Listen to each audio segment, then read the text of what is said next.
Today we will be comparing the Vocaster DM14v to the Wandrd Podmic, so let's get into it. In terms of build quality, both microphones have an all metal build construction. I think the only thing which is plastic on the Wandrd Podmic are these little screws to tighten your microphone, but everything else is all metal, and it really feels very nice when you interact with the microphone, when you set it up. I also do really like that the product has a lot of weight to it.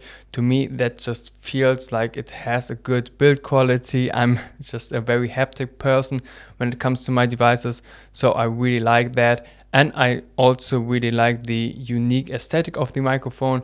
I think if you have it in your shot, it really looks good on video, and even better than the Vocaster microphone. The build quality on the Vocaster is also quite nice, but the only thing I don't really like is the way you attach the microphone. It just looks a little bit less streamlined because it has like these two parts which connect to it, and on the Wandrd it just looks a little bit more like people put thought into it, how you can actually attach the microphone to like a boom arm or something like that. The way the microphones also differ when it comes to build quality is the way the screws tighten up to put your microphone in a fixed position. Here you can, on the Wandrd Podmic, put your microphone in a fixed position, and on the Vocaster you actually are not able to do that. At least I am not. I don't want to tighten them like all the way until they might break the screws, because here you work with some kind of springs, so you can still move the microphone around a little bit once you tighten them up. So I think that's just a little bit of personal preference if you want to have the springs in there, or if you want to have it locked into one position.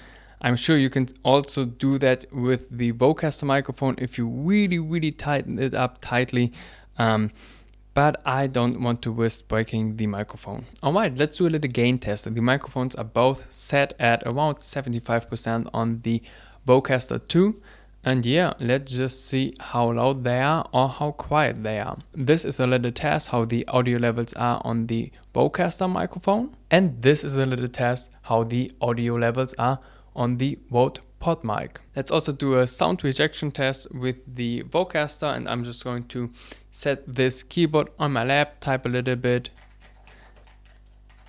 and you can say or tell me how that sounds. If you think that's alright, if you think that's just much too loud, but I'm really slamming the keys here a little bit. And let's also do this with the Podmic, and I'm just going to type, and you can tell me again what you think about that. And now let's start the handling noise test with the Podmic. I'm just going to touch it, touch the stand.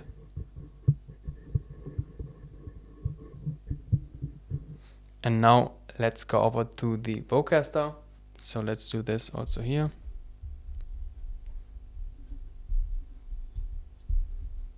The handling noise test.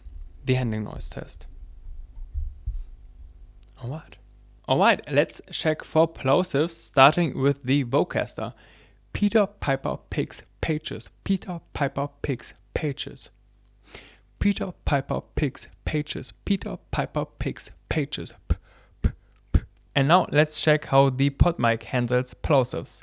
Peter Piper picks pages. Peter Piper picks pages. Peter Piper picks pages. Peter Piper picks pages. I do think that the Vocaster is doing a better job with the plosives. When it comes to sound signature, I do think that both of these microphones sound quite similar.